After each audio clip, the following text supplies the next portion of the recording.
Rock and Roll Geek Show 906. Still rocking after all these years. This is the story of my rock and roll butler. This is it, the show that started it all. Often imitated, but never equal. From San Francisco, USA, online since 2004. It's the one and only Rock and Roll Geek Show. With the original Rock and Roll Geek, Michael Butler.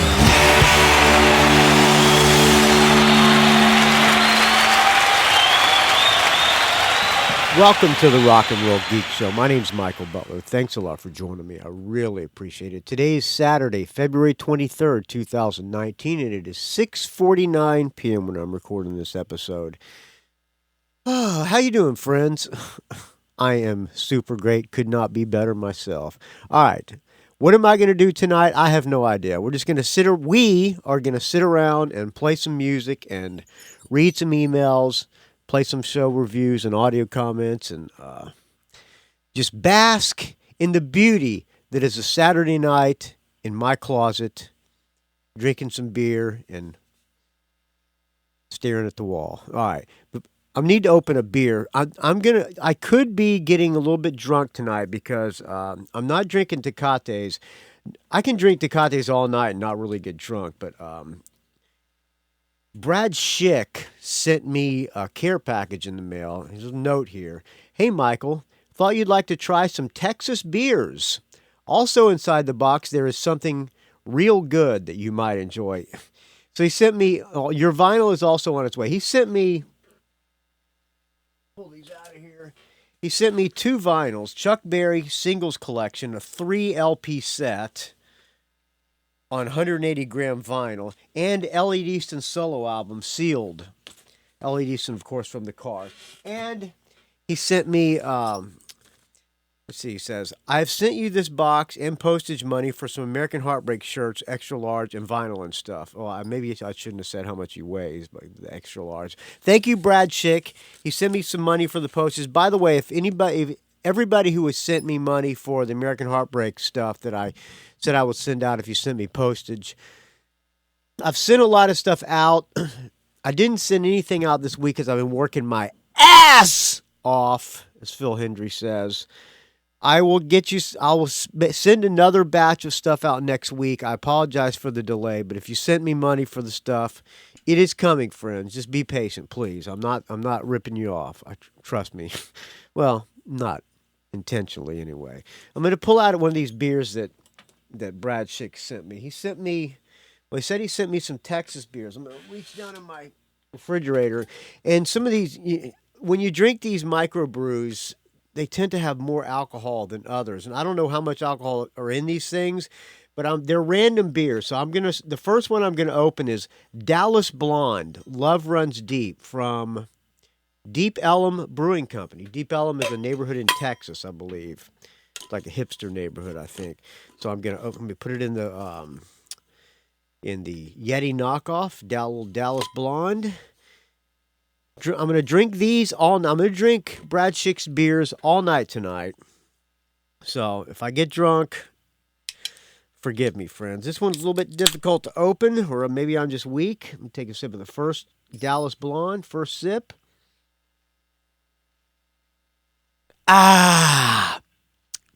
Not bad. Pretty good. We'll see how I feel after I've finished it. All right, let's play some music. So like I said, I have some audio comments to play. I'm going to read some emails. A lot of new music came out this week. I'll talk about some of that. We'll just see where the night takes us, friends. I got a couple hours to kill. I'm going to go crabbing tomorrow. The weather has been really terrible, for a long time. And I have not been able to go out fishing or crabbing since it's probably been going on a month now. Well, most of the fishing is closed. There's no rockfish allowed to catch right now until April. So I'm not expecting to catch much fish, but I'm going to go out and drop some crab traps tomorrow morning. So I do have to get to bed by 9 o'clock probably, because I'm getting up at 4:45 to load up all the fishing stuff and crabbing stuff and all that and get out on the water. So, but got a couple hours to kill. All right, enough of my yapping. Oh, talking like an idiot. All right, let's play some music. I'm going to start off with a brand new song from Backyard Babies. This song is called 44 Undead. This song very much sounds like a helicopter song by the Grace of God, which is a great tune. So if you're going to rip off a tune, you might as well rip off a great one. Here's Backyard Babies, 44 Undead.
There you go.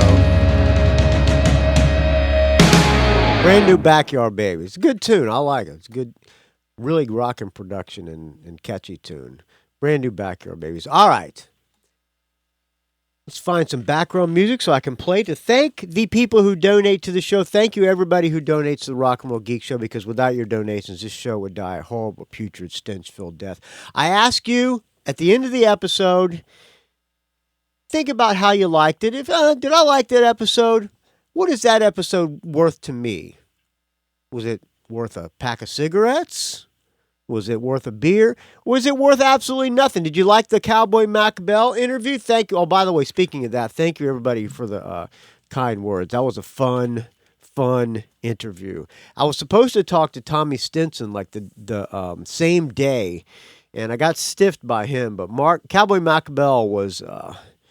there were some good stories. I enjoyed talking to him, man. And I got a lot of good responses. Thank you very much. Everybody responded. If you thought the Cowboy Mac Bell interview was good, what is it worth to you, friends? That's what I ask. As Adam Curry says, it's a value for value. So whatever you think this show is worth to you, whether it's worth calling Eddie Trunk's show and dropping some rock and roll geek slogans like "Stay Frosty" or "Super Great Couldn't Be Better" or "Take a Sip of This Fine Tecate" or "Ah!" or anything like that. If it's worth that to you, do that, friends. If it's worth, you get the idea. Whatever it's worth to you, I ask that you help support the Rock and Roll Geek Show by donating what you think it's worth to you. And the people who do donate, I thank you so much, friends. I'm going to thank you personally now. Let's find some background music. How about brand new Last in Line? Last in Line was, so I guess some of the people who played with Dio. It's Vivian Campbell. Was Jimmy Bain's not in the band because he died on the Monsters of Rock cruise or something like that. But taking his place is, I got this sent to me from Frontiers Records. Taking his place is Phil Soussan, Vivian Campbell on guitars, Andrew Freeman on vocals, and Vinny Appice on drums. So a little bit of Last in Line. Last in Line. There are several ways you can donate to the Rock and Roll Geek Show, friends. You can go to patreon.com/RNRGeek, like the following people did. Little filler intro of Last in Line. Thank you, Michael Brown, my longtime friend who I used to go to concerts with when I was a kid. Went to my first concert with him. We went to see David Bowie on the Station to Station tour. Remember that, Mike Brown? Good times.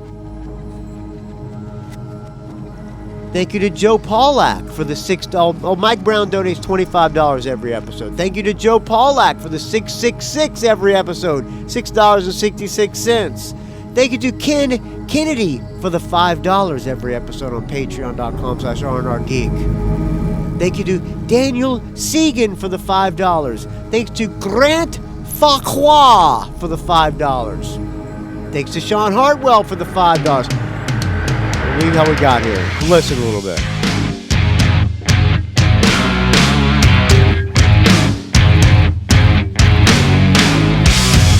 Thank you to Sean Hartwell for the $5. Thanks to Robert Harvey for the $5.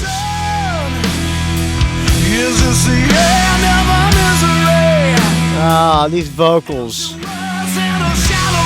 See, these old guys, when they sing all pretty, like, all the civil thing, yeah, that kills it. For me, at least. Miles Kennedy, all these guys.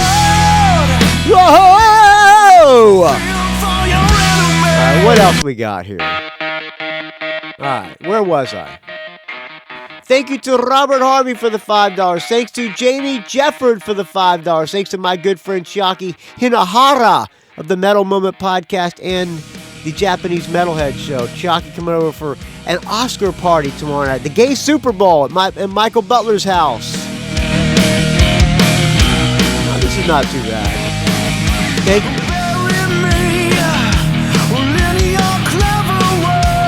Yeah, I can't deal with the vocals, man.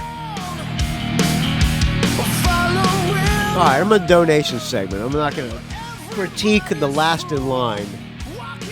I do have new Tora Tora and new Spirits of Fire featuring Tim Ripper Owens. See how Tora Tora is. Where was I here? Oh, I've lost my place. Thanks to Brian Springer for the $5. Thanks to John Boveri for the $5.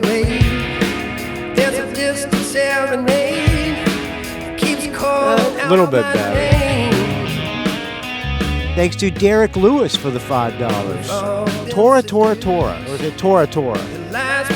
Thanks to Tim Schall for the $5. Thanks to Dan Gerawan for the $5. Thank you to my friend Michael Street for the $5. Thank you to Bette Wood for the $5. Thanks to Brad Shick for the $5 and the beer that I'm drinking right now.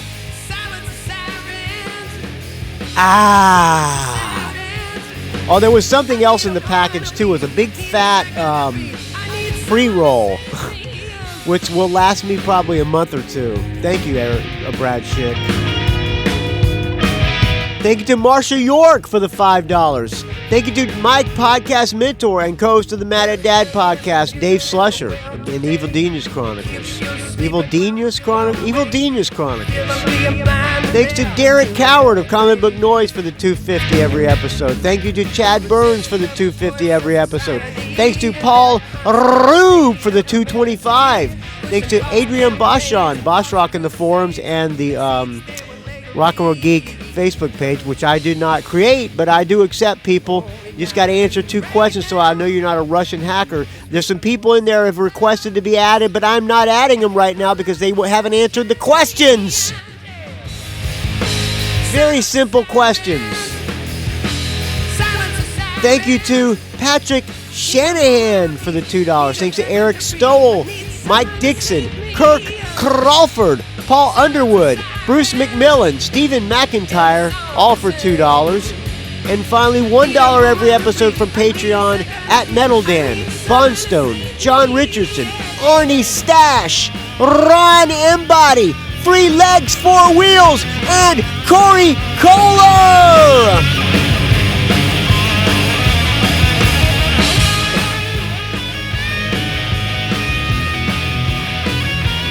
This is not that bad. Wasn't Tora Tora one of the bands in like the 80s Sunset Strip scene? I don't know Tora Tora, so. The record is called Bastards of Beale. Maybe they're from New Orleans. All right, you can also donate on PayPal, like the following people did. Let's hear another Tora Tora. Son of a Prodigal Son. Thank you to Brian Vaughn, $200. He sent me a home invasion donation. I guess he's going to be coming over to my house and having some dinner and doing a show at my house. Let me know, Brian Vaughn, but thank you for the $200. Thank you to my first girlfriend, Elodie Johns. Thank you for $20. Thank you to Douglas Free for $20.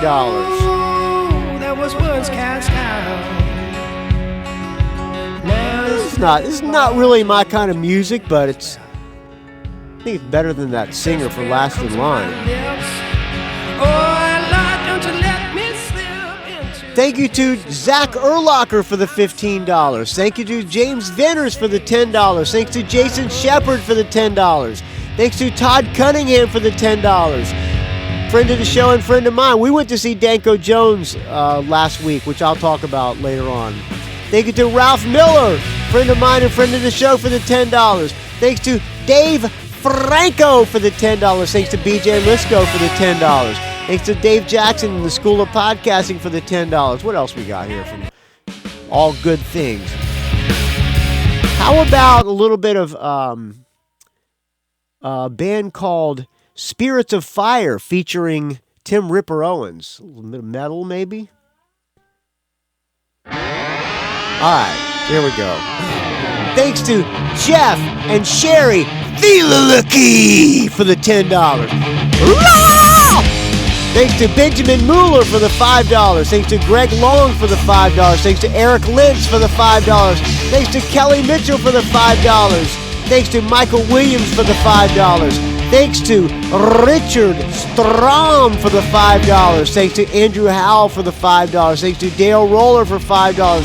Thanks to Chris Del Grande for the $5. Thanks to Jero Carroll for the $5. Thanks to Kelly Mitchell for another $5.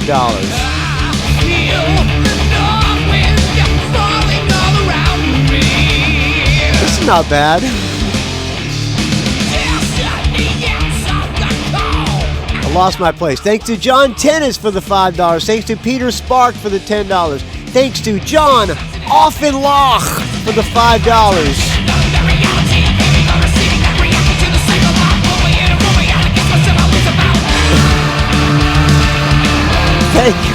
Thank you to Lassie Satvethagen for the $2. Thanks to John Skiller, Brett Garsky, Richard Fusey for another $5. Oh wait, these are $5. Okay, all right. Thanks to We'll start over. Lassie Satvenhagen for the $2. John Skiller for the $2. Brett Garsky for $5. Richard Fusey for $5. Thanks to Bradford Page for the $2. Thanks to Sigmund Heidacher for the $5. Thanks to Peter Spark for $2. Stephen Bailey for the $2. Thanks to Richard Fusey for another $2. Thanks to Deborah Dreyfus, if that's your real name, for the $2. Thanks to Jason Windleton and William Moffat for $2. For everybody who donated money to the Rock and Roll Geek Show to help keep the lights on, because without your donations, this show would die a horrible, putrid, stench-filled death. I take a sip of this Dallas Blonde. I forget what it's called. I gotta pull it out of the thing. Dallas Blonde, Love Runs Deep. Deep Ellum beer. I take a sip of this fine Dallas Blonde to everybody.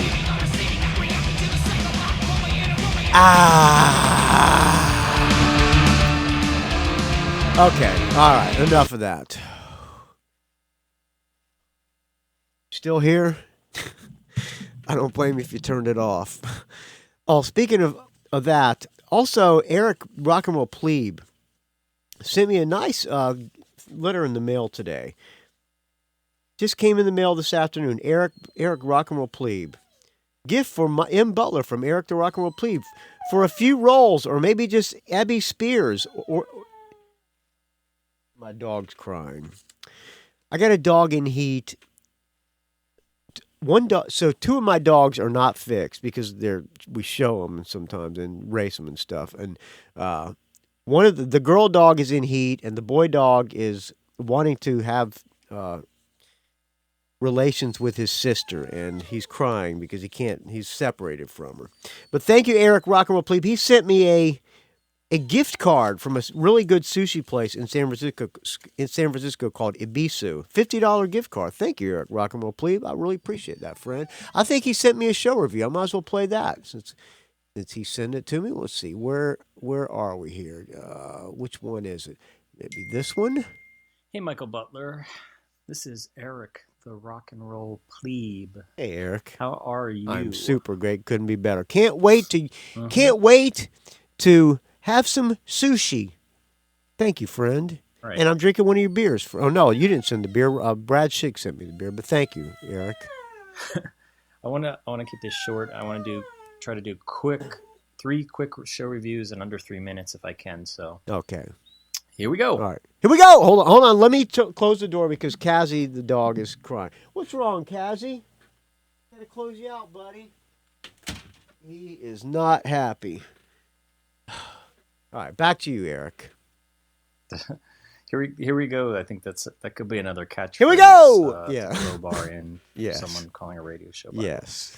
So, show number 1, Johnny Lydon in Public PIL. Image Limited. Ooh, I'd like to see that. This is a show. I only maybe know 2 songs by Public Image Limited. All I know is "This is not a love song" or something like that, right? I wanted to see Johnny Rotten as a bucket list thing. So he came to town. He played at a place called the Union Transfer in Philadelphia last October. And I hadn't planned on it, but I ended up standing in the front because it was kind of empty. Really? He did end up pulling a decent crowd of maybe 500 people or so eventually, but I guess they all know that he doesn't start shows on time. So they finally came on an hour late. Standing at the barrier up at the front, I had to pee. I was kind of annoyed. And actually, just between you and I had to let a little steam out of the cap. There you go. Barrier on that barrier that nice. I have done it. I've done it, friend. And by the way, a little Easter egg in the Mark Bell in the Cowboy Mark Bell interview. About 10-15 minutes into it, I had to let a little steam out of the valve into a cup. Back to you, Eric. Because I really had to go. Yeah. Hey, what are you going to do, man? But, a Joan Jett show. Chapter in my book that will probably never be finished about peeing at the Joan Jett show because I didn't want to have to leave my spot. I probably should have just left and used the restroom because the show was one of the more boring ones that I've seen. Huh. all these Public Image Limited songs kind of have this same mid-tempo disco beat. I don't know any of the Johnny tunes. Lydon So. isn't much a performer. He just kind of stands in front of a music stand and reads songs and doesn't say much in between the songs. Wow. So I left about 6 or 7 songs in. I mean, I can check off that I saw Johnny Lydon, but it was not good. Show number 2. Okay. Rick Springfield at Parks Casino outside of Philadelphia in December. That was my first time seeing him. He played one of the stripped down sets where is that acoustic storyteller? PowerPoint presentation behind him, and he tells stories about his songs. I went to see that show at it was Yoshi's. Entertaining, but honestly, I think I would have liked to see a full band show. I mean, I liked hearing the stories that he was telling, but kind of, I guess, because he was, using this presentation and he was playing along with many songs with backing tracks on his laptop. Yeah, he called it a band in a box. Kind of felt a little stiff, but yeah. I liked it. I heard he uses backing tracks live for his band too now. Part was watching the women trip over themselves. Yeah. To try to touch him during that Human Touch song where he comes out. Oh, he did Human Touch. That's a good one. American Heartbreak covered that. It was the mashup song you probably know about where he mixes Jesse's Girl, 8675309. Oh, I did not know that. He didn't do that. Stacy's Mom. I think that's one he should try to release. I like that. It's a fun song. Last show, number 3, Driving and Crying. Oh. Last week I saw them at Sellersville Theater in Sellersville, Pennsylvania. It's a cool place to see the show, and I, in fact, will be going to see Stars play there in a couple of months, thanks to you doing that interview. I might have to fly out to see one of those Stars shows. I'm going to get a chance to see them. I hope they come out to the West Alex Coast. Kane's playing guitar. Say, hey, go up to Richie Rano, tell him Michael Butler said hi, and tell Alex Kane, tell him all Michael Butler said hi. Michael Lee Smith, George, the bass player, Joe Doobie, all of them. I'm not huge friends with all, but I know all of them, and I'm pulling an Eddie Trunk. What am I going to do? I know it, but tell him I said hello, plebe. Driving and Crying. It was an interesting show. There was some snow and ice that day and the night before, so a lot of people, I think, bailed on the show. So it was a smaller crowd, but it was good. There was an opening band, a decent alternative country band, singer named Lauren Morrow. She was cute, BBW singer. Oh, really? Blues bass BBW singer. You know what I'm saying? Yes. She had a really good voice, and the songs were catchy. So that was good. So you're saying Dave Slusher would have liked her, huh? Opening band, and then Driving and Crying. They were great. They were loud. They played a loose set. They were kind of taking requests from the crowd. They played their hit, Fly Me Courageous. And it was just a good time, loud, country-tinged rock. And the band was cool. They were kind of hanging around. So I think I probably went over my 3 minutes, but I hope you don't mind. That's absolutely fine, please. I'll leave a recording, a review of the Stars show in a couple months when I go see that. Please do, friend. All right, thank you. You too can leave me an audio comment or show review like Eric the Rock and Roll Plebe did. Thanks again for the Ibisu gift card, friend. I really appreciate it. rockandrollgeek@gmail.com. That's all you got to do, friends. All right, I'm going to pause. Should I play a song? I got to get this dog out of the hallway here. It's driving my show crazy. So how about I will play the brand new Motley Crue song called The Dirt, and I'll come back and tell you what I think of the song, all right? So here is Motley Crue, The Dirt, established 1981, featuring Machine Gun Kelly, who is playing the part, I believe he's playing Tommy Lee in the movie, which is coming out at the end of March on Netflix. I saw the trailer. Yes, everybody's seen the trailer. If you're on Facebook, everybody posted it. Looks cheesy, but it might be fun to goof on. So here's brand new Motley Crue called The Dirt.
There you go.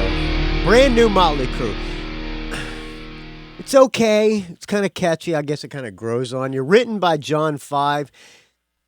To me, first of all, the book The Dirt was one of my favorite rock books. Although I'm pretty positive that it is mostly a work of fiction. If you brag about how dangerous and how much drugs you did and how many girls you banged and this and that, how just over the top you were. If you brag like that about how much shit you've done, chances are I think you haven't really done that much shit, especially those. I just think it's bullshit. And Nikki Sixx claims he died and was brought back to life. I ain't buying it. I can't wait to see the movie. It's going to be fun. It's kind of one of these movies that you're going to probably want to have a bunch of people over and drink beers and laugh at. That's my guess. The trailer was kind of cheesy, but I'm looking forward to seeing it. That song, I give it a half.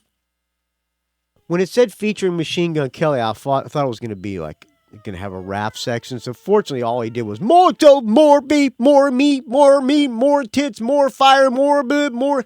Yeah, they did more of everything. Sure, they did. All right. It's okay. Give it a half. Another audio comment. This one's from, I believe, friend of the show, Ralph Miller. Is it a Kiss review? He went to the, I got an email from him, from Ralph Miller, saying that he went to the Kiss show, and then he went the next night, I think. Let's listen to the show review, and I'll see if I can find his email.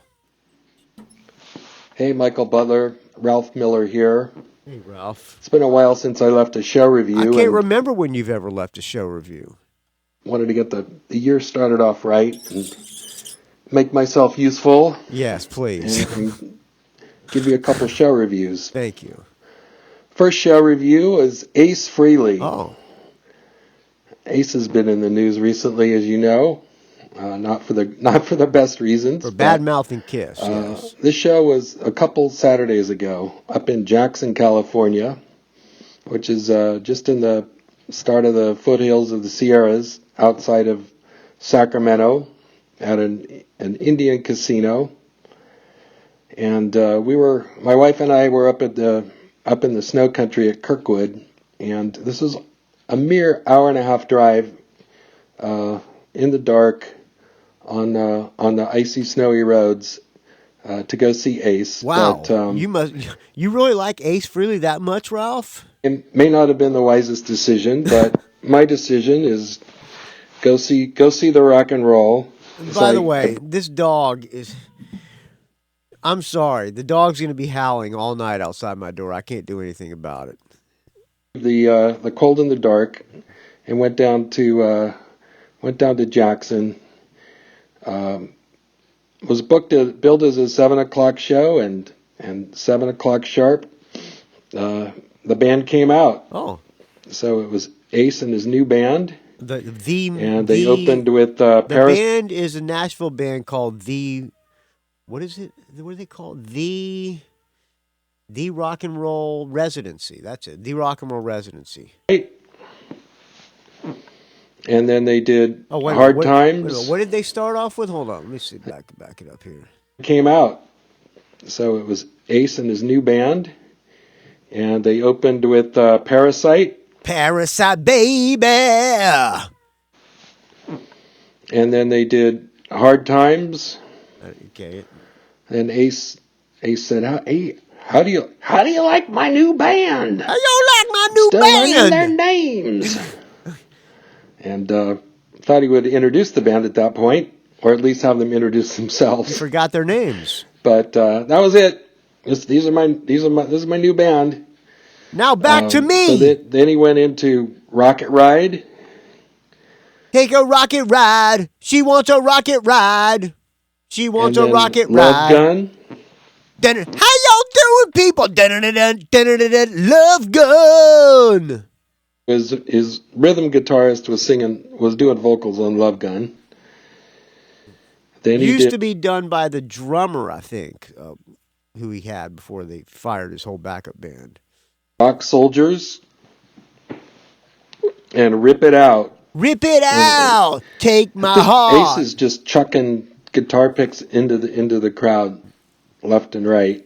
That's a pretty good set list. I think it was about this point that he ran out of guitar picks in the middle of a song and started looking around. Where's my guitar picks? Roadie, hey, I need a guitar pick. Oh yeah, I threw them all out. They were all gone halfway through the show. Sorry, Ace, we're out of them. Anybody got to give me? Then he did a new song. One of you people out threw that pick out. Can I borrow that pick again?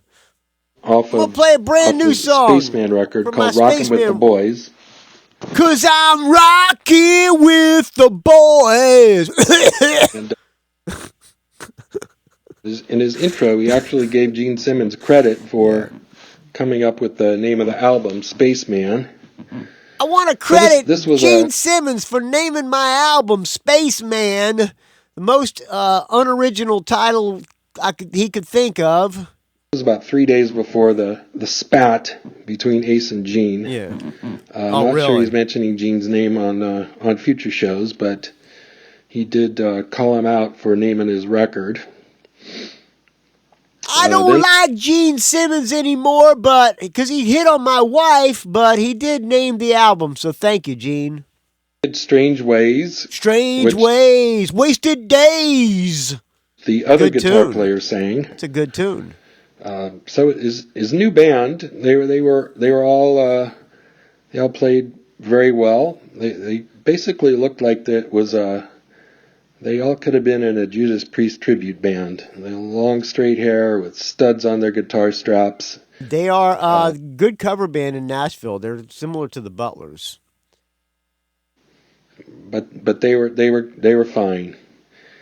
Then he did 2000 They were just Man. fine.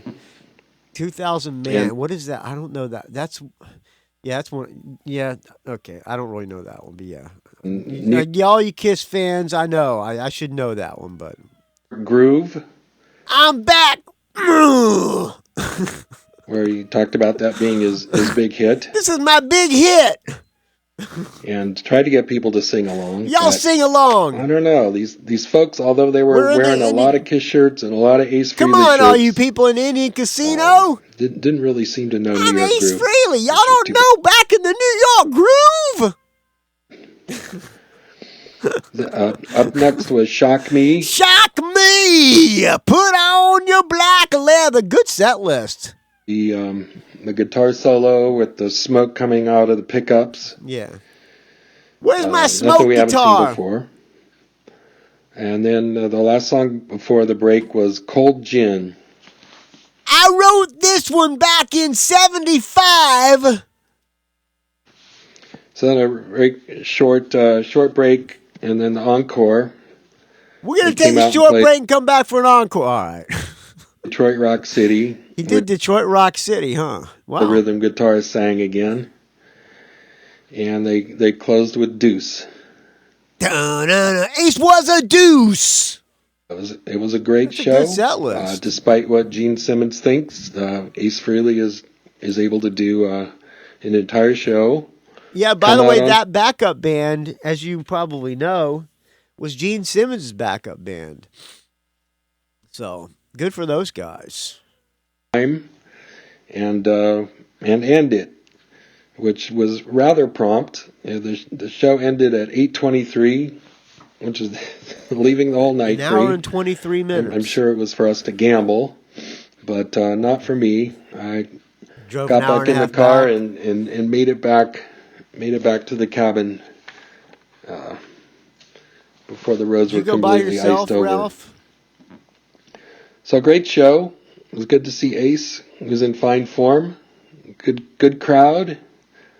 So that takes us to 3 nights ago, Saturday night. This was Kiss. Oh, Kiss on the farewell in Sacramento. Tour. This is only about a 2.5 hour drive for me. Oh, from the cabin. Oh, by the way, maybe Ralph will talk about this. I don't know, but the rumors are flying that they're using backing tracks, including double lead vocal tracks. So I don't know what Ralph's going to say about that. From San Jose. You drove all the way from Sacramento. Wasn't really sure if I was going to see the show or not. I was trying to. I had no idea you were a Kiss fan, Ralph. Huh. Get together with one of my old friends who had gone. We have gone together to many Kiss shows, many rock shows, but he has since moved to Arizona, and I think I've seen Kiss with him probably 5 times. Wow. Once in Arizona, and anyway, kind of a strange comedy of scheduling, but I was supposed to be up. We were supposed to be up at the ski place the next week when Ace is playing or Kiss is in Arizona. So, by the way, I'm halfway through with this Dallas Blonde. I'm already buzzed. But back to you, Ralph. But my wife wanted to go skiing, and then she rented out the place. So I ended up going to Sacramento as kind of a backup. So I took another friend who'd never seen Kiss before, but is a big rock fan, and it was a bit over 2 hours.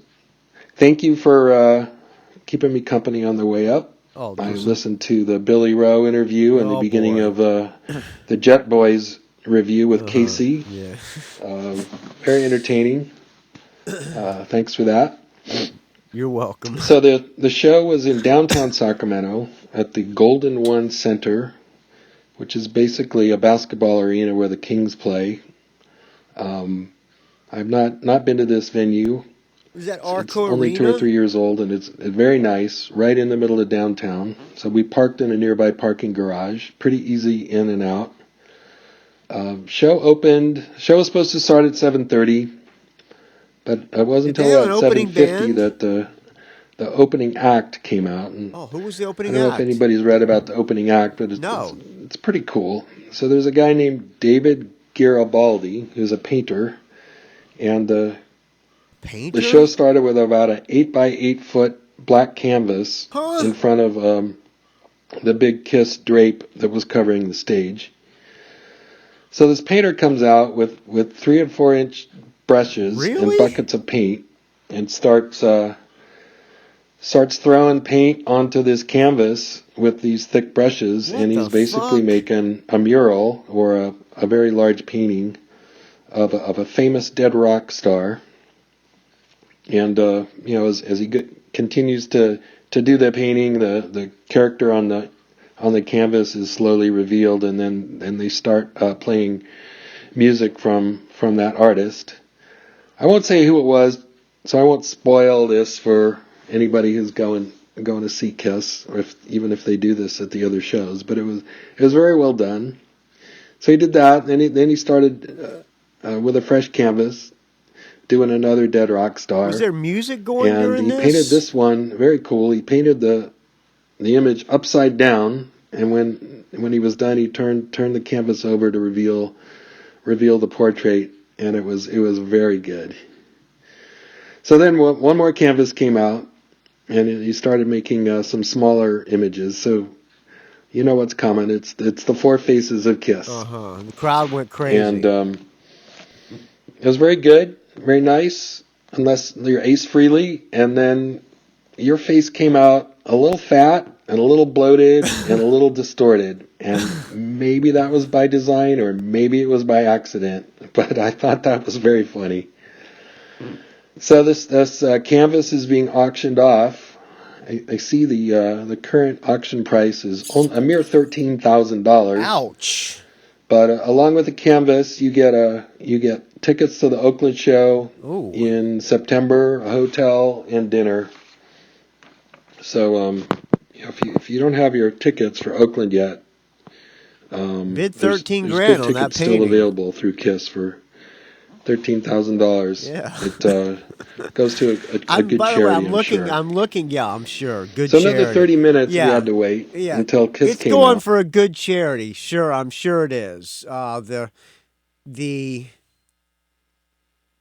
KISS Retirement Fund charity.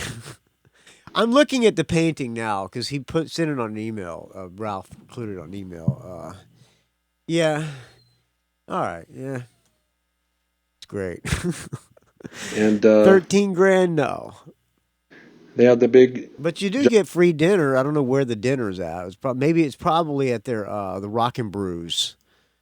Drape with the black and white logo in front of the stage, and the drape drops, and the band is on octagon-shaped risers about 30 feet in the air. Which, by the way, Nikki Sixx claims that KISS stole their set design. I love how Nikki Sixx is accusing another band of ripping them off.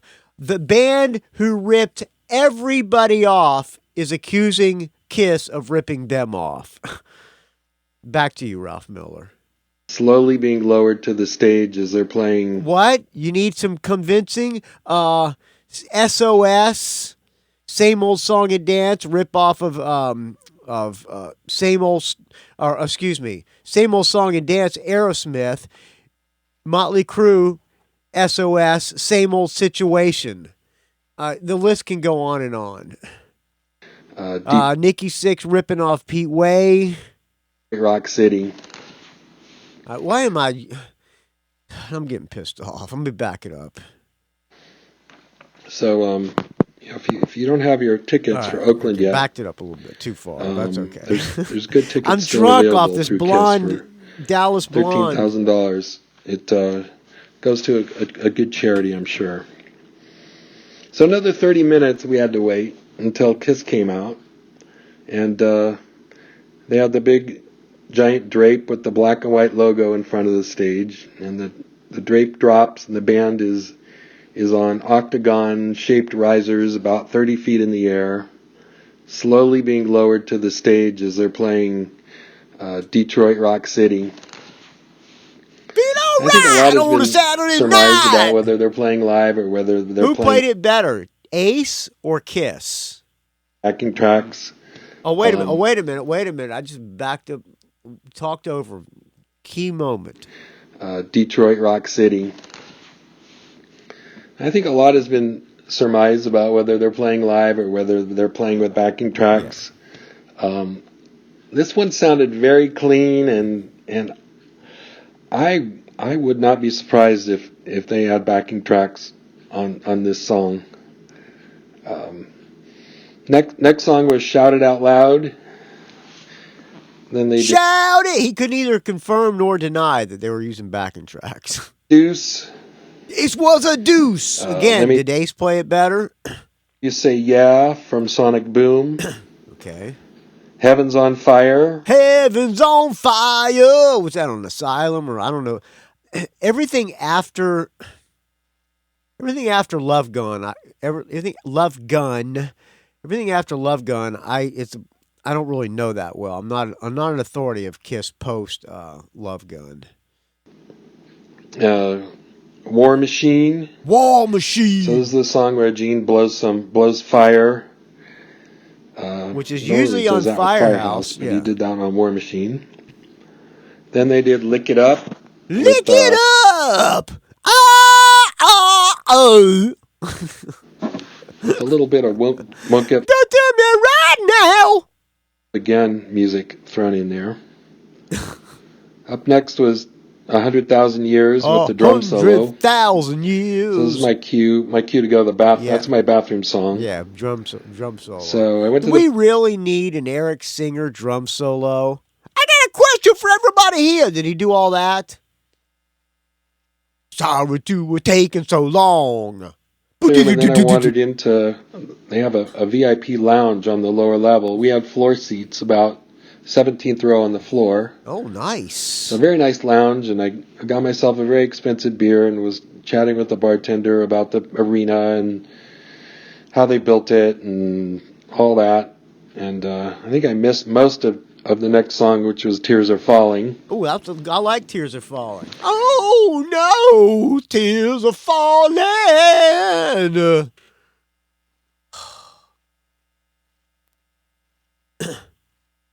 What am I doing? I'm fucking buzzed, man. Sorry. Then God of Thunder, where Gene gets on the riser and does the bass solo, and blood starts dripping out of his face. Nothing we haven't seen before. Yeah. Up next, they did Cold Gin. I think also Ace did it. I was really surprised that more people weren't singing along with Cold Gin, one of the classics. So it was a good crowd. People around us were sporting their Kiss wear. A lot of people with their faces painted and seemed to be singing along with most of the songs. But I was surprised they weren't really into Cold Gin. And at the end of Cold Gin, the person playing Ace Frehley tonight, which was Tommy Thayer, had sparks shooting out of his guitar. He didn't do the smoke trick, but he had sparks shooting out. I would have preferred Ace, but I'm not really hung up on the Ace thing. But you kind of knew it wasn't Ace Frehley. You knew it was Tommy Thayer. Yeah. Then they did Psycho Circus. Yeah, not really my favorite song, but not that bad. At this point, I was really enjoying the show. I was into it. We were having a great time, and even Psycho Circus sounded good. And the song after that, I Love It Loud. Not really a fan. Ow, I want to hear it loud, right between the eyes. Remember it being on MTV over and over and over. What's that one was on? still Is that one on Creatures of the Night? I have no idea. 'Cause like I said, after Love Gun, I was off. But yeah, not bad. Because we were having a good time. Yeah, 17th Row. Up next, they did Hide Your Heart. Yeah. And during Hide Your Heart, they put up some slides on the background video, and I'm of some of the older photos, and it just seemed like Ace's face had been replaced with Tommy's face really? on some of these old pictures. And I could be wrong. They could have been newer pictures, but it just seemed like a little bit of revisionist history. Wow. That Ace. What about Peter Criss? Had been changed, but if I see the show again, which I may, I will look for that. Up next was one of my favorite songs, Let Me Go, Rock and Roll. So at this point, totally into it, screaming. Baby's got the feeling, baby, want the show. Live a battle feeling, man, rock and roll. Okay, back to you. Having a great delirious. time. Then Love Gun, where Paul gets on his... He flies to the crowd. Little fly machine and flies to the back of the arena. Yeah, I've seen that. Finishes Love Gun. I saw him on the Sonic Boom tour, and they did the same thing. By the way, when I saw him on the Sonic Boom tour, I'm looking at this Kiss bracelet here, which is a USB drive. After the... pardon me, I brought this fine blonde, Dallas blonde. After the Sonic Boom tour show... you could buy a recording of the concert. It was on that USB drive. Wonder if they're doing that. Where was I going with that? I don't know. Song I Was Made for Loving You. We're still on the backstage, which was basically hung like a little catwalk hung from the ceiling about 20 feet over the crowd. And this one, I gotta think this one was taped because the backing vocals were very clean. I don't think Tommy and Gene sing that well. I would guess that I Was Made for Loving You had a lot of help. Mm-hmm. Then he came back to the stage for another one of my favorites, Black Diamond. Yeah, so that would probably be the end of that, right? No? He takes all his frustrations out on his guitar and breaks his guitar. Yeah. Breaks it in half. Only seen that a million times. And after he does it, he holds up the guitar. Look, it's broken in half. For the crowd. Very cool. Nothing we haven't seen before, though. Yes. And then there's kind of a break, and Eric comes out and plays Beth on the grand piano. And the band comes out, and no doubt, Eric Singer's actually playing that piano, right? That's not backing track. And stands there and does some posing. Really? They pose? So wait a minute. While Eric Singer's singing Beth, the band is standing behind him posing? And that's the... Then they go into... Back that up. That can't be true. So we haven't seen before, though. It can't be true. And then there's kind of a break. And posing during Beth. And Eric comes out and plays Beth on the grand piano. And the band comes out and really stands there and does some posing. Wow, the band is standing there posing while he's singing Beth. Holy crap! Taking their bows, and that's the. Then they go into the encore, and at that point they come out and do You Love Me, and finish with Rock and Roll All Night. And party every day. The confetti cannons in full force. Yeah. Covering the entire floor with... Was it the biggest music spectacle? Was it, as Paul Stanley says, was it the biggest spectacle you've ever seen? With red and white confetti. So that was it. It was about a 2-hour show, and easy exit from the arena back to the parking lot. Easy. Was the show getting sold back out? on the highway. So I'm listening to my XM radio on probably the Aussie On the Kiss channel. Boneyard or Hair Metal channel, and there was an ad for the Kiss Army limited run channel. Yeah. So I changed the channel. I put to on that. the XM Kiss Army channel, and for the next 2.5 hours, driving in the dark and the rain back to San Jose, I'm serenaded by Kiss. Oh.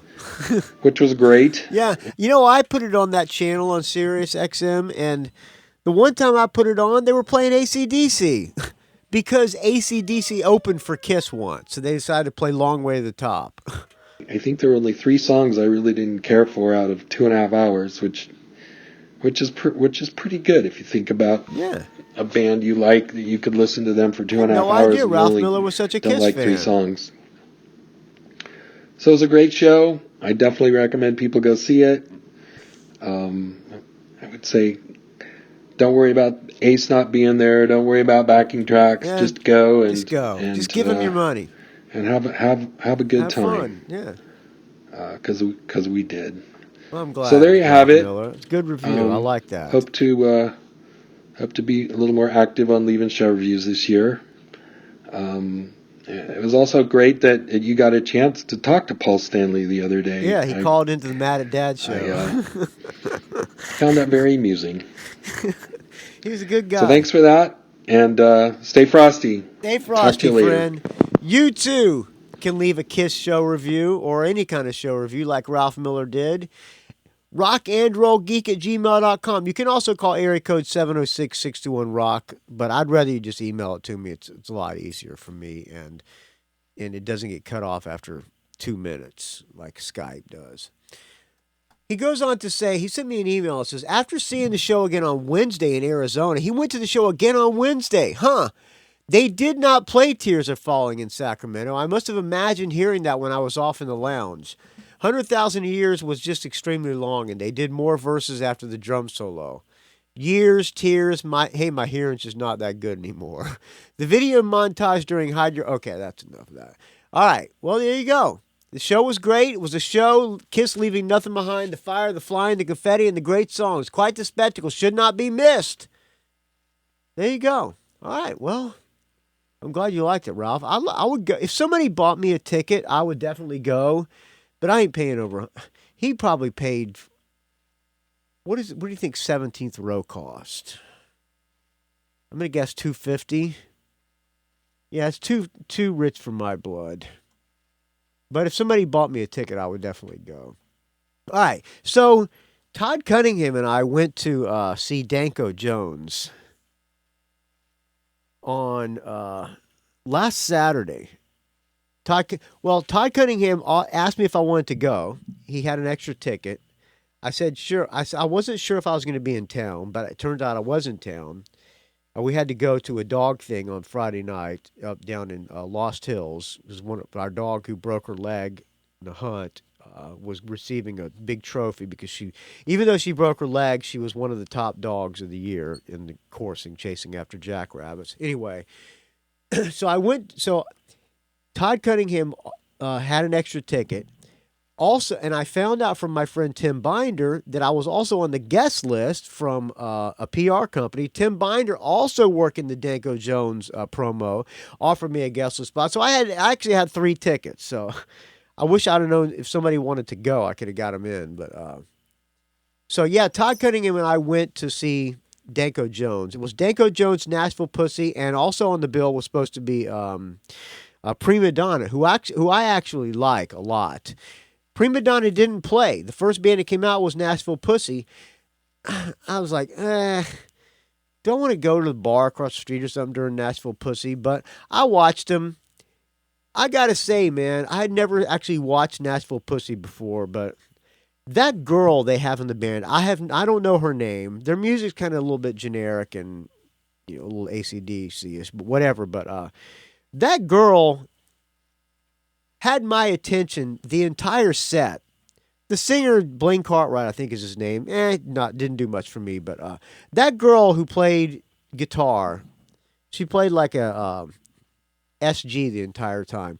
She was rocking out the entire time. She put on a great show. She was just no holds barred, rocking out, jumping all over the stage. She reminded me of me, except like 20 times better. So kudos to the girl in Nashville Pussy, whatever her name is. I don't know her name, but that was quite entertaining watching her. I thoroughly enjoyed it. So, am I a Nashville Pussy fan now?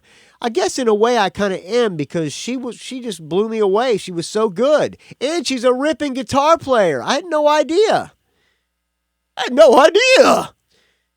They got a new bass player. The girl on bass was, she didn't do much. I mean, the drummer was great. Blaine Cartwright, I could have taken or leaving. He was okay. He was a little fat and tired. But the girl was rocking out on stage and put on a great show, and so was the drummer. So I'm glad I saw Nashville Pussy. Not American Heartbreak, but the Butlers played with Nashville Pussy a couple years ago, and I left before they came on. I wish I would have watched, because she was good. And then Danko Jones, Todd Cunningham loved Danko Jones. He was way into it. I was extremely tired and ready. I needed to get home because I had to go to work. I had to work on Sunday, so I had to get up early for work. But I stayed for the entire show. Danko Jones was good. I could have done without that goofy bass player he had. He was jumping around way too much, and he looked kind of goofy because he had short hair. But Danko Jones was entertaining. He reminded me of The Rock, the wrestling guy, The Rock. I guess he's an actor now. I don't know who that is, but The Rock. Can you smell what The Rock is cooking? He was like a pro wrestler. The stuff he was saying between songs, it was kind of amusing, and it was good. They had good songs, and the drummer was great, and it was entertaining. So I had a good time at that show. Why am I saying this? One, because I thank Todd Cunningham for taking me to the show. We had some pizza before the show, and it was a good time. I'm glad I went. And I'm also saying that because I'm going to play a brand new Danko Jones song. Their album is coming out in, I think, April. What is the name of the album? I don't know. I don't know what the album is called. I should find. I'll tell you what it's going to be called after the song. This song is their new single called "Dance, Dance, Dance" from Danko Jones.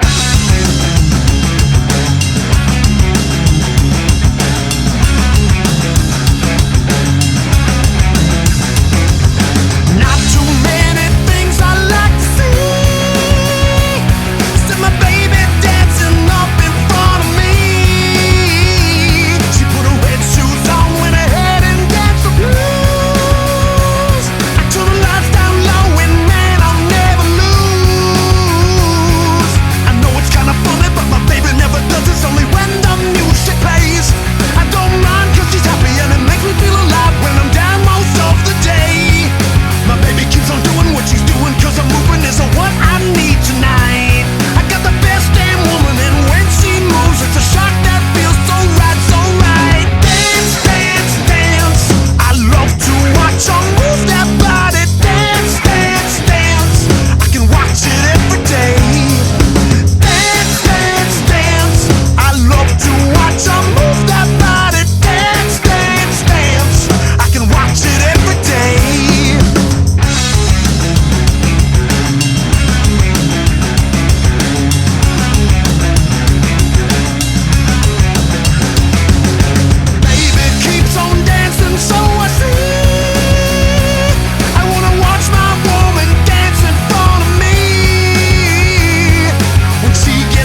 moving the feet.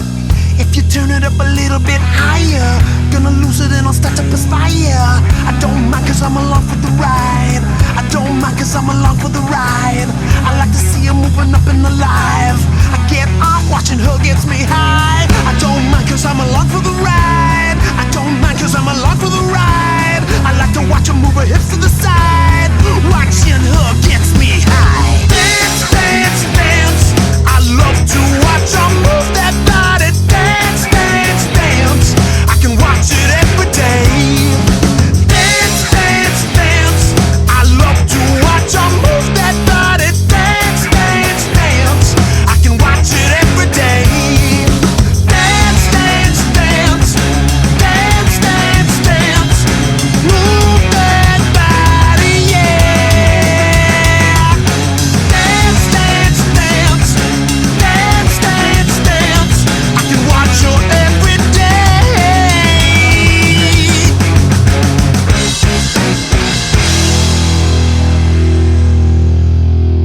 There you go. Brand new Danko Jones. All right, I got an email from Art Bucky Blair regarding the Cowboy Mock Bell interview. Hello, Mr. Butler. I really enjoyed the Mock Bell interview. Oh, excuse me. Take two. I'm buzzed off that Dallas Blonde. I'm opening up a second beer that Brad Shick sent me. This is a Blood and Honey American Ale from Revolver Brewing Company. I'm going to open this one up. Honey, was it? What is it? American Ale. Blood and Honey American Ale. Let me see how this one tastes.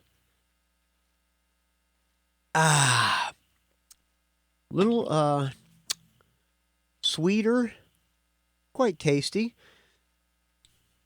All right, let me see if I can make it. Might be a little bit too sweet for me. All right, from Art Bucky Blair. Hello, Mr. Butler. I really enjoyed the Mock Bell show you did. I just wanted to share a story of when I saw the Joe Perry Project in Buffalo, New York. First off, I love the Joe Perry Project album, so when I seen they were coming to our area, we couldn't miss it. What a wild night that was. Talus, featuring Billy Sheehan, opened the show, and it was a bit weird because I saw Talus many times in Buffalo, and their drum set was right up at the front of the stage, leaving maybe 4 feet on each side for the guitarist, singer Dave Constantino, and for bassist Billy Sheehan. Talus was a pretty wild band back then, and this time there was no room for them to move around. Talus was phenomenal as usual, and now is when things got crazy as we were right up front. The dressing room was right off the stage, and we saw a guy bring 4 or 5 large pizzas to the dressing room. A few minutes later, there was a lot of yelling, and we see a cowboy boot kick through the bottom of the door. More yelling, and this time a fist goes through the door. The band walks out, and Joe Perry looked fried. I don't remember the first tune, but they went into the second tune, which was Buzz Buzz, which is off of I've Got the Rock and Rolls Again. Great tune. Bell starts singing it, and boom, he's down and out on stage, and someone dragged him into the dressing room on the side of the stage. Joe Perry looks at the band and they do an instrumental version of Manic Depression or maybe Crosstown Traffic from Hendrix. Bell came back out and they finished his show, but they all looked pretty fried. They came back 6 months to a year later and had released the Once a Rocker album, and they look altogether different. Cleaned up and so tight sounding. Perry looked to be in really great shape. Bell, even that first time, despite collapsing, was so cool on stage. I really expected him to really make it in the music world. Actually, they were all so slick, I thought they were going to break it big as a band. I came across a good album about 10 years ago by a band called Mach 5 with Mock Bell. They cover Under My Wheels on it. Take care, Art Bucky Blair. So I sent that email to Cowboy Mock Bell.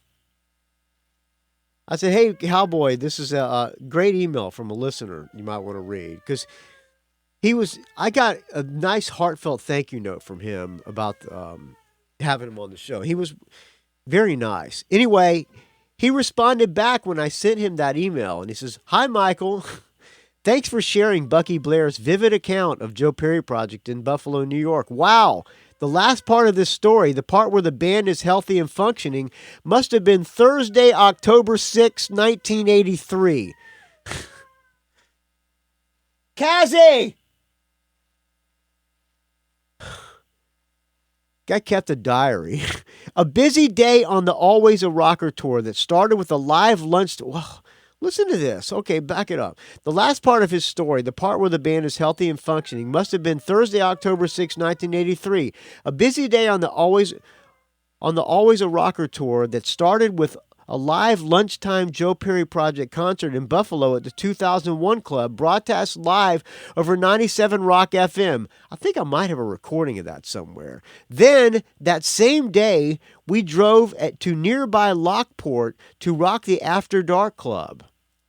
The earlier amazing, amusing antics Bucky describes, cowboy boot through the dressing room door and me collapsing on stage, must have been 1 year earlier in October 1982. Ron Stewart was still on drums, and the band was in Buffalo for two different shows. The first one, Sunday, October 17th, 1982, and also at the After Dark in Lockport, was, I believe, a pretty good rock and roll show. Man, I want to read this guy's diary. But problems began early the next day, Monday, October 18th, the day off for the Joe Perry Project. I left our Buffalo Howard Johnson motel on my own and managed to sneak up over the border into Canada. I was met by a car full of Joe Perry Project fans who drove me up to Mississauga, Toronto, where a ridiculous party/orgy/blowout commenced. For some reason, I overindulged myself. Cowboy Mac, in the third person, became very sick. No idea how I made it back into the USA and to our Howard Johnson motel. My diary page for Tuesday, October 19th, 1982 has a big word, sick, written all over it. But that evening, the project did manage to drag me out to the Purple Moose Club in Hamburg, New York, just below Buffalo, for the performance described so colorfully by Bucky. Next day's gig in Pennsylvania had to be canceled. I was tossed into the back of the van, and the Joe Perry Project headed back up to Boston. What a fucking story, man. I love it. God, the fucking guys. They were fucking... It was like a punk rock band, man. See, Joe Perry now is a big rock star, and going through those antics and shit, I fucking love it. I love it. All right, I get so excited listening to these Joe Perry Project stories. I start getting giddy, man. I don't know if it's because I'm getting drunk or just I'm giddy on Joe Perry Project. I'm going to play a song. I should play a Joe Perry Project song, but I'm not going to because I got a playlist here. I'm going to play a brand new Suzi Quatro song, and then I'll come back and I got a new bit I'm going to work on, okay? I'm going to try a new bit out on you, see how it works. With me buzzed, the bit might fall flat on its face. But all right, here's a brand new Suzi Quatro. The record is called No Soul, or the song is called No Soul, No Control. I think her son is playing drums on this. The guy she wrote songs with, what's his name? Somebody Tucky or something like that. The guy who wrote the Stumbling In with her. Her son is their son, and I think he's the drummer. Don't quote me on that. He's in the band, I'm pretty sure, and I think he co-wrote this album with her. So it's a brand new Suzi Quatro. It's not a great song, but it's not bad either. I'm trying to get her back on the show, by the way, as well.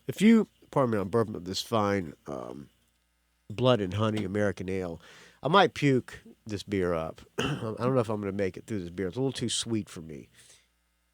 What was I talking about? Oh, I'm trying to get Suzi Quatro back on the show. I interviewed her a long time ago. I should probably repost that at some point. All right, here's brand new Suzi Quatro, No Soul, No Control, and I'll come back and try my new bit out on you. Hello, Suzi. If you think I'm wrong, if you think I'm right, gotta play it strong, gotta put up a fight. Keep it close at hand till you understand. You can't take the biggest part, it's not in my plan. I gotta hold on to me. I gotta hold on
Oh, there you go.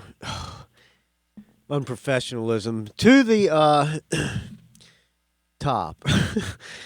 Oh, this American honey, blood and honey ale is getting to me, friends. All right. So the new bit is try to turn me into what's the bit called again? Try to turn me into a King's X fan. That's the name of this bit tonight. But the concept is try to turn me into a fan of, if you think a band is great, a band that a lot of people are in love with, try to turn me into a fan of that band. Reason I'm saying that, well, Michael Street posted a picture of King's X, the oral history book on the Rock and Roll Geek Facebook group. Just came in the mail today, my new shitter companion. It's a book about King's X. And some other people said, oh, I got the book too. The book looks and feels great. Chris Del Grande has it. Anyway, and Jero Carroll says, mine arrived at work and I'm on holidays all week. Damn. So all these people are huge King's X fans. And I just have never been really into King's X. I don't know. I've just never been a fan. Oh, and he was on another podcast. Okay. Ty Tiber was just on another podcast. Not a bad interview, but they ain't got shit on Michael Butler. Anyway, Mr. Butler, you're going to have to... So, Jero Carroll says, Mr. Butler, you're going to have to bite the bullet one day and take a look at these guys. This is how I got the idea for this bit, from Jero Carroll. So, I'm going to bite the bullet and take a look at these guys. I'm going to give an honest... So, I'm going to finish reading what he says. Mr. Butler, you're going to have to bite the bullet one day and take a look at these guys. A feature called... Oh, here's the bit. A feature called Bands I Missed the First Time Round, but I've been coerced into listening to by my loyal listeners. All right, that's the bit. We'll repeat it. Bands I missed the first time round, but I've been coerced into listening to by my loyal listeners. Granted, it's a mouthful, but hey.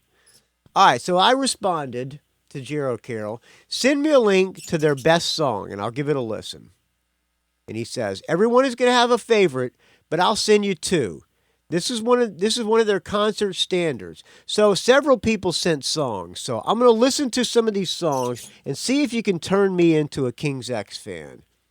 So the first one was sent to me is called Goldilocks. Apparently this is one of their concert standards. I said, now mind you, I said send me their best song. Your favorite song is what I meant. The best song, the song that's going to change my mind and turn me into a fan. The song he sent me was called Goldilocks. Let's listen to a little bit. Now, you guys are King's X fans. I don't know anything about King's X except they got a black dude bass player who has a mohawk. That's all I know about the band. And they're well respected, and they're like up there with Rush as far as like loyal fans. And people like worship King's X. Everybody says this band should have been huge. And I just never got them, so... The song that Jero Carroll said I should listen to is called Goldilocks. Well,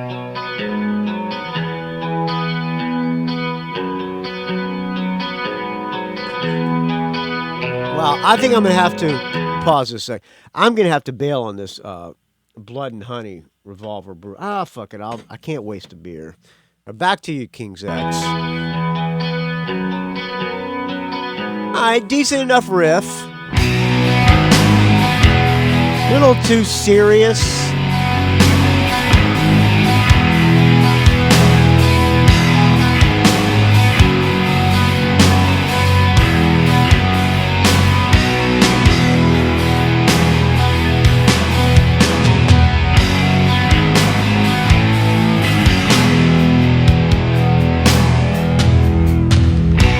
I can't believe summer's almost here.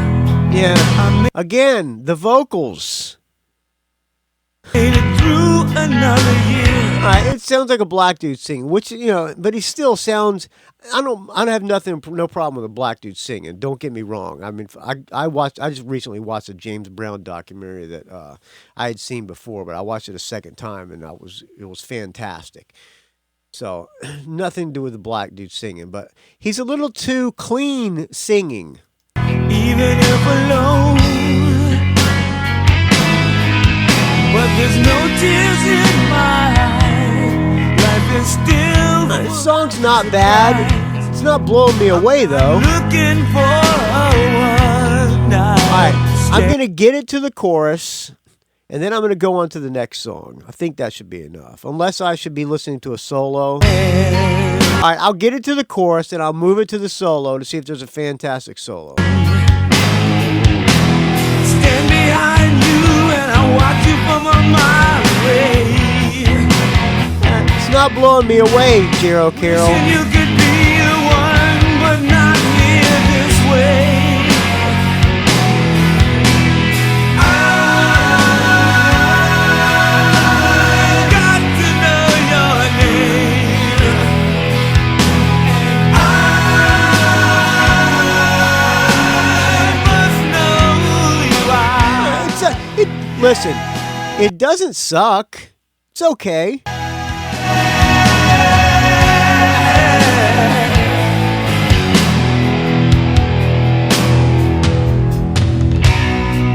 All right, let me see if I can get it to where I think the chorus might possibly be. Fast forward. Fast forward. Is there going to be a solo? Maybe not. Here we go. Here we go.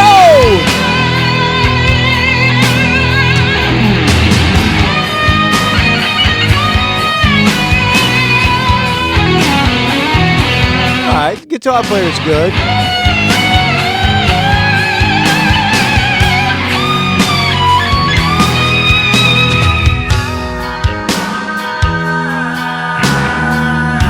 All right, that was the first one. It's okay. Have you turned me into a fan of King's X, or what's the bit called? Bands I missed the first time around, but I've been coerced into listening to my loyal listeners. All right. I kind of like turn me into a, what did I call it? Turn me into a King's X fan. Yeah, that's a little bit shorter and to the point. Turn me into a King's X fan. Have you turned me into a King's X fan on Goldilocks? No. All right, Jero Carroll says, think Chris Del Grande will have a different opinion, maybe a weird one thrown in at the end, and he sends me this one. King's X, Charlie Sheen. All right, let's listen to this.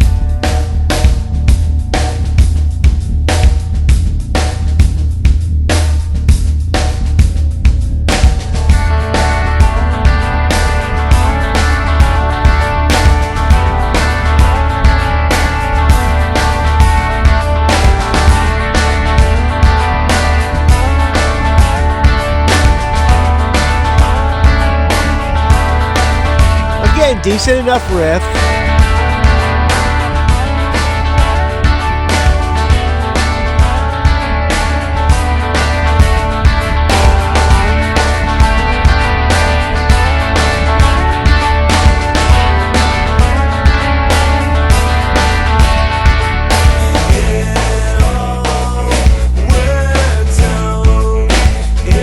Not doing it for me.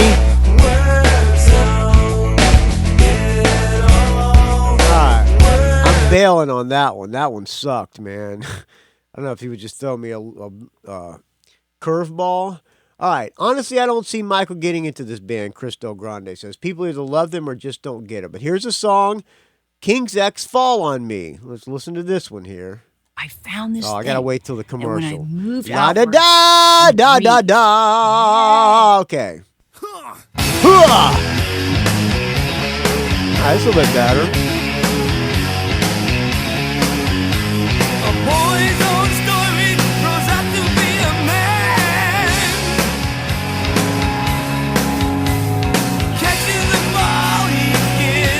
I'll tell you why I bet you they don't make it huge, because probably most people are inherently a little bit can't deal with a black guy singing. I mean, most people probably inherit the mainstream rock or mainstream rock radio or whatever is probably a little bit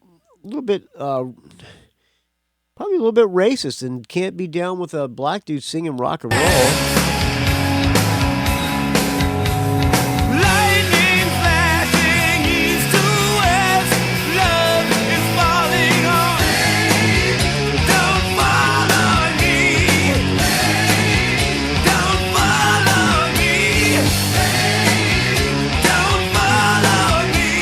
like this song.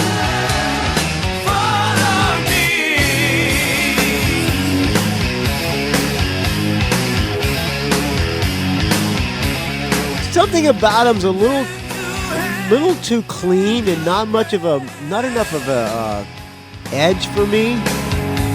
The boy, the man, spirit and death. His vocals are not pretty. They got a little bit of rasp in them. Flashing east to west, love is falling on. Don't follow me. Don't follow me. Don't follow me. All right, that's a decent enough song. That's not a fan yet, though. Jero Carroll says, I sense a chink in the armor. All right, here's a big favorite of mine. King's X 3, The Big Picture. The big favorite, huh? Okay.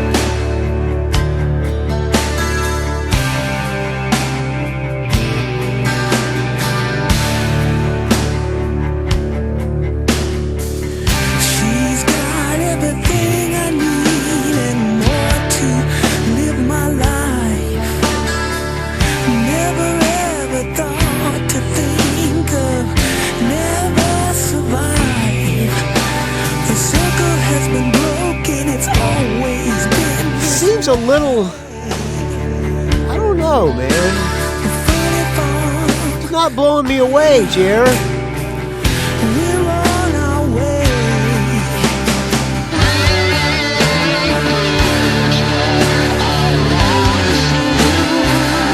I get what people say. They were a totally original. Was it totally original? No. But they are a little bit different than most bands of the time. Little bit proggy in a way.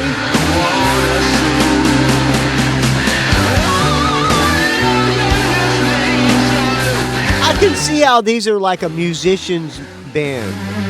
Golden rules in Sunday schools. Well, it was my way. Alright, he's singing a little bit more raspy and more angry. Spiritual. Give me any day. Yeah. Oh, I kind of like this one.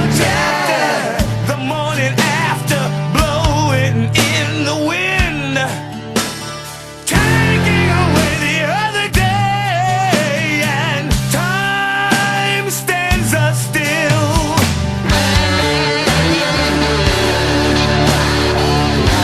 Alright, we get into a solo here.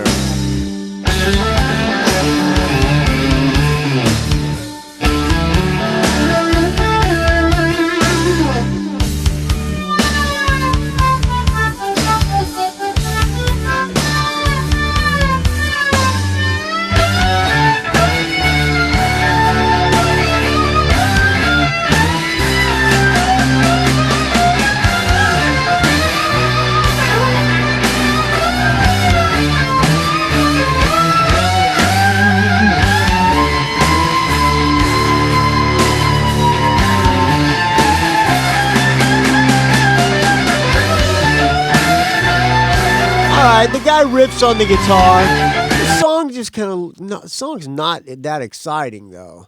James Schwab chimes in. Honestly, the entire Ear Candy record is awesome, but this is my favorite King's X song of all songs. All right, let's listen to this one. Fathers. Watch the Oscars. Wait till Live this. on cable. Yada da da da da da da da. I kind of like this.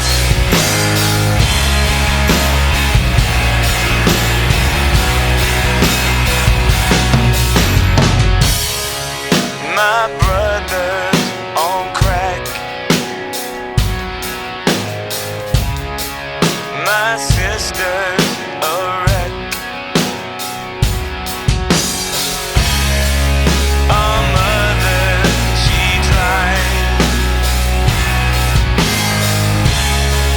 Our father, our life. Every one of us loves every one of us. All right, now this is James Schwab. This is your favorite King's X tune. Loves everyone.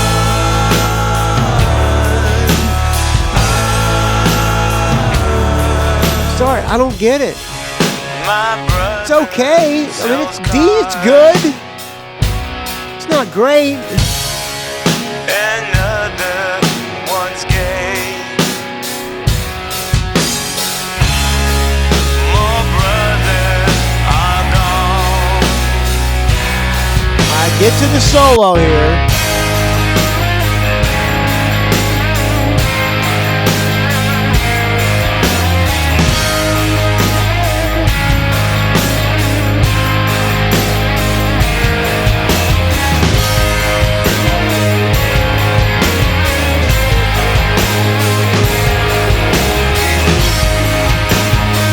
I'm done with it.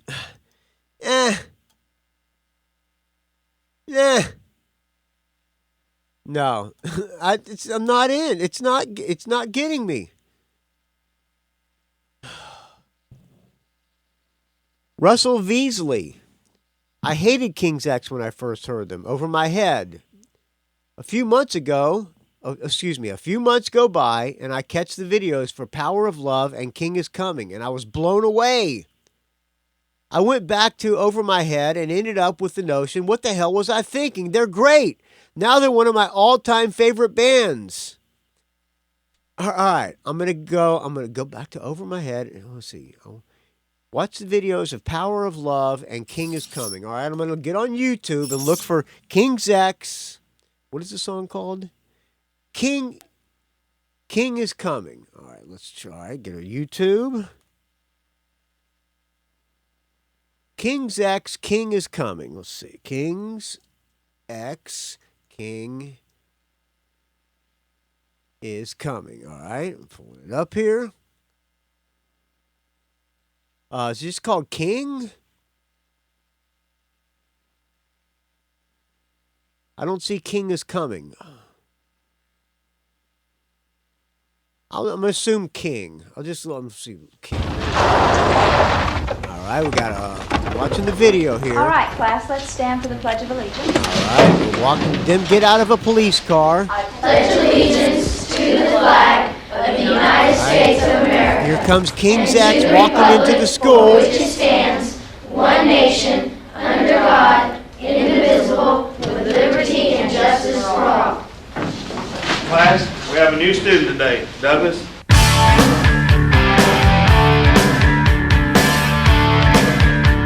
All right, it's showing the band with the Mohawk singer spinning around. You are the one who causes me pain. You are the one who causes me grief. You are the one who lied to me. It won't be long. Soon you will see. It's coming. It's coming. It's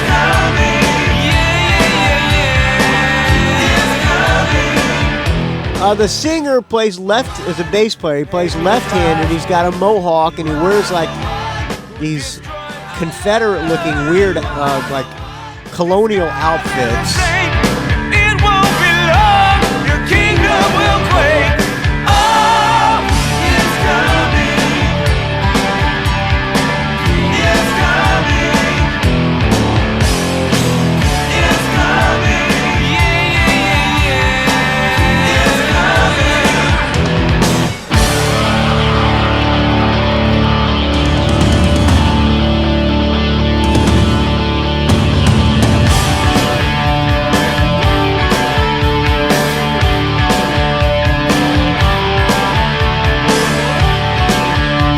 All right, I can see where he's coming from. You know, they're a band that does their own thing and doesn't seem to be following any trends, and they seem to be into what they're doing. They're decent enough. Have you turned me into a King's X fan?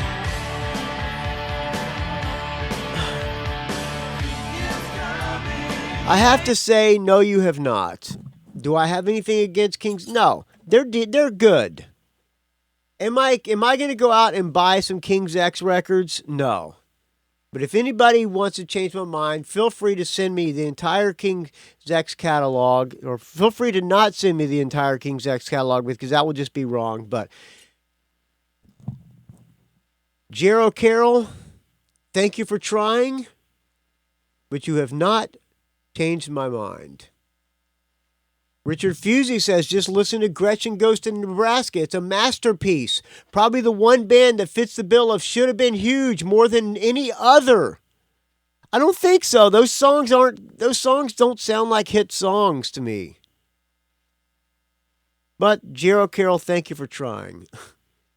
So you did not turn me into a, pardon me, I'm burping up this fine, whatever beer this is, into a King's X fan. I'm not a King's X hater, though. I like him better than Miles Kennedy and Alter Bridge, or whatever the hell they're called. So there you go. That was the bit. The bit probably died a horrible, putrid, stench-filled death, but I tried. All right. I think that's going to wrap up the show, friends. I'm pretty buzzed, and it's almost 9 o'clock, and I got to get up at 4:45 to go crabbing. Thank you for listening. We're almost 2 hours into this. All right. Thank you for listening, friends. rockandrollgeek.com is where you can find this show. This was definitely one of those train wrecks, and I apologize, but hey, man, they can't all be winners. In fact, most of them probably won't be. Find me on, let me see, find the show at rockandrollgeek.com. You can email me, rockandrollgeek@gmail.com. You can call me, area code 706-621-ROCK. That's area code 706-621-7625, but you're better off emailing me an audio comment to rockandrollgeek@gmail.com. Find me on the Facebook, R&R Geek. Go to the Rock and Roll Geek Facebook page and ask to be a member. You'll have to answer 2 questions, just so I know you're not a Russian hacker. And if you don't answer those 2 questions, I will not accept you because, I don't know why, because they're not hard questions. They're super easy questions. I think the questions are, who's the host of the Rock and Roll Geek Show and what's your favorite album? All right, simple questions. Find me on the Twitter, R&R Geek. Find me on the Instagram, Rock and Roll Geek, Don't Ask. And tune into Mad at Dad on Tuesdays as well. Me and Dave Slusher do a real crappy show on Tuesdays. All right, friends, thank you so much for listening, and thank you for the donations. Please keep the donations coming. Without your donations, this show would die a horrible, putrid, stenchful death. Now, what was that episode worth to you? 2 hours of your time. You could go see a movie for 2 hours. That would cost you $20. But you might be more entertained, I guess. Well, if you were entertained and you spend $20 at a movie, think about that, friends. All right, I'll leave you with that thought. We're going to close out with one more song. Brand new Wildhearts. The record's going to be called Renaissance Man. It's coming out. I'm not sure when it's coming out. They were supposed to be playing on the Monsters of Rock cruise, but they canceled. I'm gonna have to take a picture of. Let me pause this for just a second. I'm not even gonna pause. I'm just gonna take a picture of Cassie here. Ran off. I gotta take a picture of Cassie for the album art. All right, where was I? Oh, the record. Wildhearts was supposed to be playing the Monsters of Rock cruise, but Ginger couldn't get a visa. But I still wish I was on that rock cruise.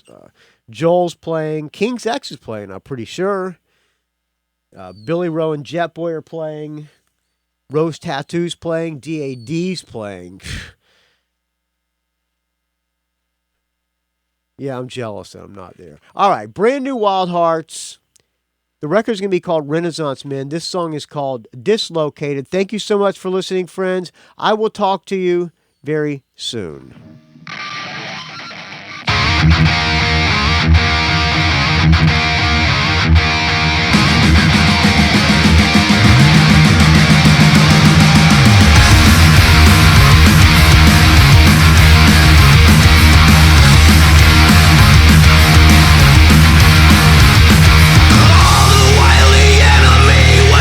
Around the corner.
It's a rock and roll geek train wreck.